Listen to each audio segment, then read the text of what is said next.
Student से बात कर रहा हूँ, तो ये अपना 90% समय सिर्फ अपनी शिक्षा को देने की कोशिश करते हैं, अपनी पढ़ाई को देने की कोशिश करते हैं। 3 साल से तो तैयारी कर रहे हैं।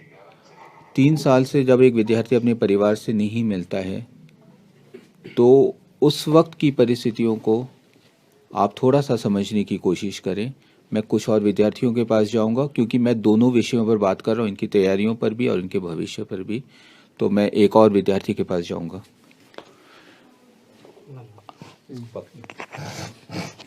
मुझे आप ये बताइए कि आप इंजीनियरिंग में अपना भविष्य देख रहे हैं, ठीक है। इंजीनियरिंग का मुझे एक चीज़ आप बताइए इस वक्त, अगर मैं आपसे जानना चाहूँ। भारत में प्राइवेट इंजीनियरिंग कॉलेज भी है, गवर्नमेंट इंजीनियरिंग कॉलेज भी है। प्राइवेट में डोनेशन से भी आपको एक एंट्रेंस मिलता है, पैसा बड़ा लग जाता है। गवर्नमेंट में कंपटीशन में बहुत मुश्किल से आने का मौका मिलता है, और उसके बाद इंजीनियर्स की अनएम्प्लॉयमेंट रेट भी बहुत ज़्यादा है। ऐसे वक्त पे आप अपने आप को कैसे करके उस जगह पर सोचते हैं कि आप कामयाब हो जाएंगे और इस कड़ी प्रतिस्पर्धा में आप निकल पाएंगे? ऐसी स्थिति में हम लोग क्या कर सकते हैं, जहाँ तक हम लोग एक तरह से जो सरकार है, सरकार के हिसाब से जैसे वैकेंसी आ रही है तो हम लोग उसके हिसाब से तैयारी करते रहते हैं। और वैकेंसी आना बंद हो गया तो हम लोग भी मतलब क्या करें, एक तरह से नर्वस हो जाए, लाइफ हम लोग की नर्वस हो जाएगी। और जहाँ तक कि है नौकरी की सवाल है, तो नौकरी तो प्राइवेट में भी लड़के यहाँ से अपना जो मेंटली होता है हरास होने लगते हैं, और अपना जैसे घर से खर्चे मिलना बंद हो जाए तो वो क्या करते हैं, प्राइवेट की तरफ भागना स्टार्ट कर देते हैं। कम से कम मंथली खर्च निकले, कम से कम घर से प्रेशर जो है वो कम हो जाए, और उसके हिसाब से अपना उसमें अगर टाइमिंग अगर मिल जाए तो अपना तैयारी भी करते रहते हैं। मैं आपसे एक चीज़ पूछना चाहूँगा, आपसे एक चीज़ पूछना चाहूँगा कि आप किस चीज़ की तैयारी कर रहे हैं इस वक्त? हम इस समय पीसीएस की तैयारी कर रहे हैं। पीसीएस में एग्ज़ाम क्लियर करने के बाद क्या होगा, मतलब किस चीज़ में आपका करियर बनेगा?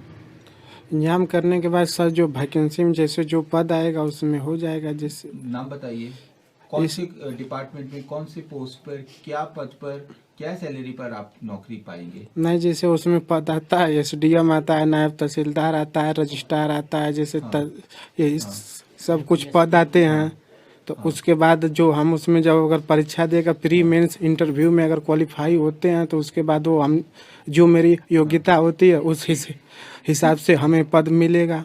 हाँ, तो कितने सालों से आप तैयारी कर रहे हैं? हम तो 2016 से तैयारी कर रहे हैं। तो आज कितना साल हो गया? 4-5 साल हो गया? हाँ, 4-5 साल हो गया। 4-5 साल से आप तैयारी कर रहे हैं, और 4-5 साल की तैयारी के बाद आप आज कहाँ अपने आप को देखते हैं? इस तैयारी के बाद कामयाबी की जो बात होती है, क्योंकि आप तो चाहते हैं कि ये जॉब मिले, ये एंट्रेंस क्लियर करें, कामयाब होने के मामले में आप अपने आप को कहाँ देखते हैं? सर, कामयाब होने के माने में तो हम बहुत से आगे चले गए हैं, पर जो वैकेंसियाँ दिन पर दिन कम होती जा रही हैं उसको लेकर बहुत चिंता है। कभी जैसे प्री निकलता है तो मेंस तक जाते हैं, इंटरव्यू में सीट कम रहती है, इसलिए हम लोग छट जाते हैं। और आपको मतलब आपका भी एक टाइम फिक्स होगा कि भाई इसके बाद आपकी एज क्रॉस हो जाएगी और फिर आप दे नहीं पाएंगे, ये भी तो रहेगा? हाँ, एज तो क्रॉस। कितना और वक्त आपके पास है इस हिसाब से? इस हिसाब से तो हम 4-5 और बच देंगे, उसके बाद अब नहीं मतलब देंगे। कितना साल और दे पाएंगे? तो देने की सर तो लिमिट 40 साल तक है, जब तक आप हत्थू हैं तब तक दे सकते हैं। लेकिन तो हम जब 40 साल तक तैयारी करेंगे तो आगे क्या करेंगे? मैं यही पूछ रहा हूँ आपसे, यही पूछ रहा हूँ। सही बात। आप को अपना एक लक्ष्य तो निर्धारित करना पड़ेगा सर, एक तो चला नहीं सकते ना। यही सर, बस 2022 और 23 वाला देखेंगे, उसके बाद तो अपना दूसरे सेक्टर में फिर देखना पड़ेगा। आप इनको दीजिए, क्योंकि आप मुस्कुरा रहे हैं, तो मैं ये समझना चाह रहा हूँ कि मैं कुछ गलत पूछ रहा हूँ या फिर ये कुछ बोल रहे। आपके हंसने का रीजन क्या था? हंसने का रीजन सर एक ही है कि मतलब कि जो बात कर रहे हैं ये सत्य कह रहे हैं। 6 साल से तैयारी कर रहे हैं।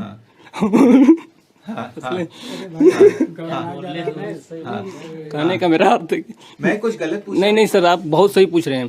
कहने का मेरा अर्थ है कि 6 साल तैयारी करें, वैकेंसी कोई आ नहीं रहा है, आ रहा है तो सीट कम रहा है, कोरोना भी आ रहा है, पेपर बाबा जी को करा ही नहीं रहे हैं, देख ही रहे हैं इस टाइम, और कोई वैकेंसियाँ नहीं करा रहे हैं। 5 साल हो गया कुछ नहीं कराए हैं। तो ब्याह शादी तो करना है।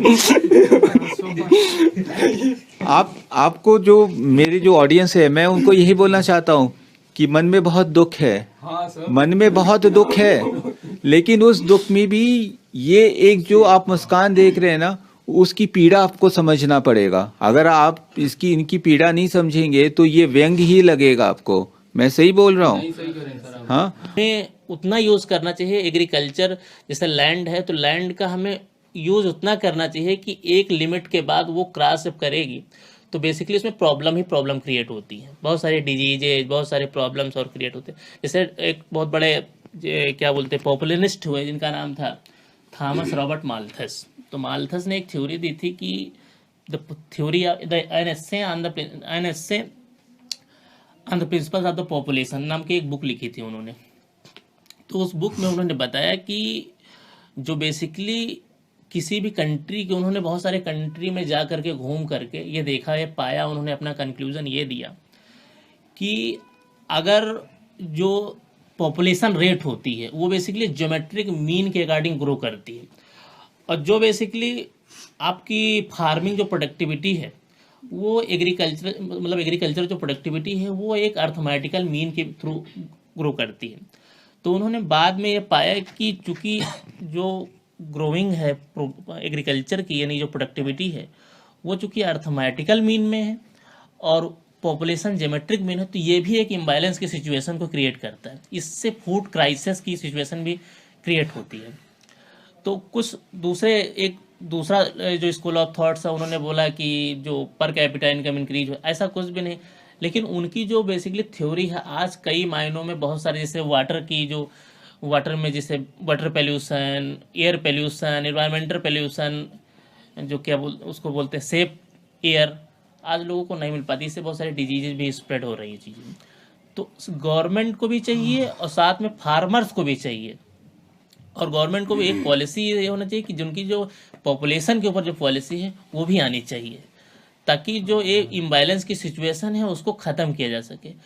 अगर मान लीजिए किसी भी फैमिली में 2 चाइल्ड या 1 चाइल्ड या 3 चाइल्ड अगर वहाँ पे होंगे, एक फैमिली ऐसी है जहाँ पे 10 चाइल्ड हैं, तो जहाँ पे 2-3 चाइल्ड हैं तो उनको बेसिकली एजुकेशन, हेल्थ और अदर जो फैसिलिटी है उनको अच्छे से आप दे सकते हैं। बट जहाँ पे 10 है तो वहाँ पे प्रॉब्लम क्रिएट होती है। गवर्नमेंट एग्जाम की तैयारी कर रहे हैं हम लोग, वैकेंसी आएगा तो मतलब कि वैकेंसी आएगा तो पेपर ऊपर दिया जाएगा, हो जाएगा तो अच्छा रहेगा, नहीं होगा तो फिर तैयारी किया जाएगा। अभी आपके फिंगर्स क्रॉस्ड है।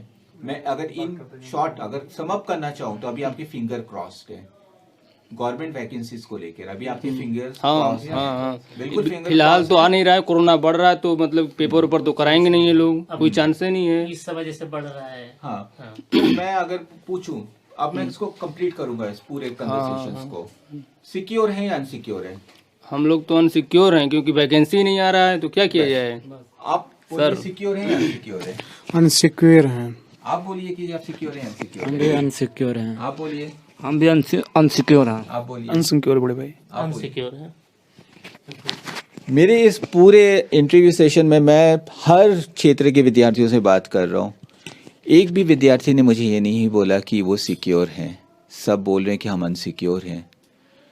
क्या उज्जवल भारत के लिए ये इनसिक्योरिटी जो युवाओं के मन में है वो अच्छी तरफ हमें ले जा सकेगा, एक उज्जवल भारत को एक भविष्य दे पाएगा? ये प्रश्न है जो मुझे सुन रहे हैं या इनको सुन रहे हैं उनके समक्ष ये प्रश्न है, और उन्हें इन प्रश्नों को अपनी विवेक से सोचना होगा। अगर वो अपनी विवेक से इस प्रश्न को सोचेंगे तो हो सकता है कि जो सामाजिक धरातल है, जिस धरातल पर हम आने वाले युवाओं को बेहतर कल दे सकें, वो निर्माण हो पाएगा। वरना अधर पर से स्थिति बनी ही हुई है और ये और ज़्यादा पेचीदा होता रहेगा। इस शो को देखने के लिए आप सबका धन्यवाद। Thank you.